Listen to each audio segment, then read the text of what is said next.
2004 साली भारतीय जनता पार्टीच्या सोबत सरकारमध्ये गेलं पाहिजे अशा पद्धतीची चर्चा पक्षाचे आमचे सर्वोच्च नेते होते पद्मनाभ पवारसाहेब, प्रफुल्लभाई पटेल आणि त्या ठिकाणी त्यावेळेला अटल बिहारी वाजपेयी असतील, अडवाणी साहेब असतील आणि प्रमोदजी महाजन यांच्या माध्यमातून त्यावेळेला ती चर्चा झाली होती। याच्या संदर्भामध्ये प्रफुल्लभाई स्वतः समक्ष साक्षीदार आहेत आणि त्याचं कोणी नाकारलेलं देखील नाही की त्यावेळेलापासून भारतीय जनता पार्टीबरोबर जाण्याच्या करताची चर्चा 2004 साली त्या ठिकाणी तो प्रयत्न झाला, तो यशस्वी झाला नाही।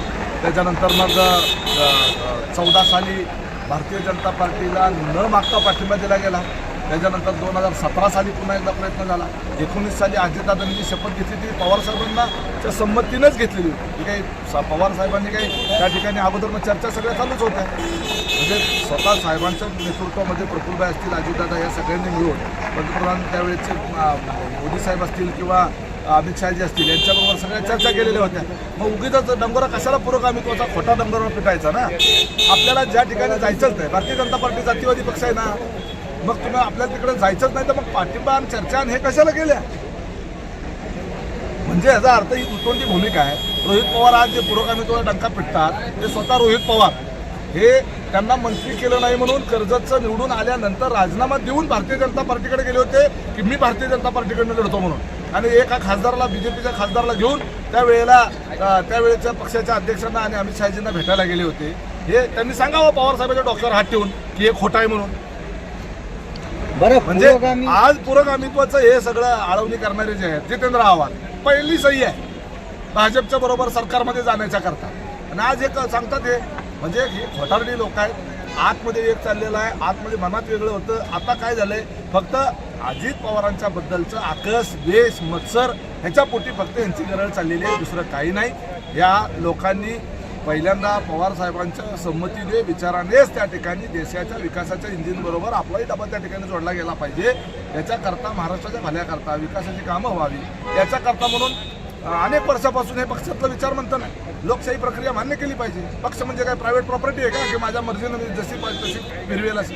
शेवटी पक्ष ही जी आहे ही घटनात्मक तरतूद आहे एखादा राजकीय पक्ष म्हणजे सुद्धा, आणि त्यामध्ये सुद्धा लोकशाहीची व्यवस्था आहे। म्हणून तर पक्षांतर्गत निवडणुका होतात, आणि हे जर पाळायचंच नसेल, मानायचंच नसेल, पक्षांतर्गत लोकशाही जर स्वीकारायचीच नसेल तर असे प्रश्न निर्माण होणार आहेत। आता मोदी साहेबांच्या नेतृत्वामध्ये जसं आज आपल्याला भक्कमपणे आधार या देशाला वाटतो, दुसऱ्या देशाचे मंत्री मोदी साहेबांवर टीका केली म्हणून त्यांचे राष्ट्रपती त्यांच्या मंत्र्यांची हकालपट्टी करतात। हा जगभरामध्ये असलेला जो दबदबा आहे, असा दबदबा निर्माण करण्याची क्षमता दुसऱ्या कुठल्या आता इंडिया आघाडीतल्या एका तरी नेत्यामध्ये आहे का?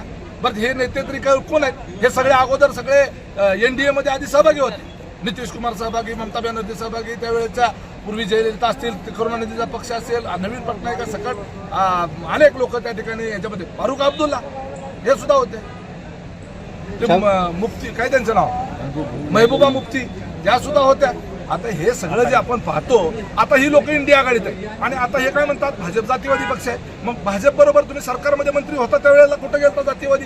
त्यामुळे हे सगळे दुतंडी आहेत, स्वार्थी आहेत, मतलबी आहेत, हे देशविरोधी आहेत आणि हे राष्ट्रविरोधी आहेत। आम्ही भूमिका जी घेतलेली आहे ती देशाच्या विकासाच्या करता म्हणून आजच्या परिस्थितीमध्ये या देशामध्ये नरेंद्र मोदी साहेबांना दुसरा पर्याय नाही। त्यांच्या एवढं सक्षम ताकदीचं जगभरावर प्रभुत्व निर्माण करू शकेल असं दुसरं नेतृत्व नाही।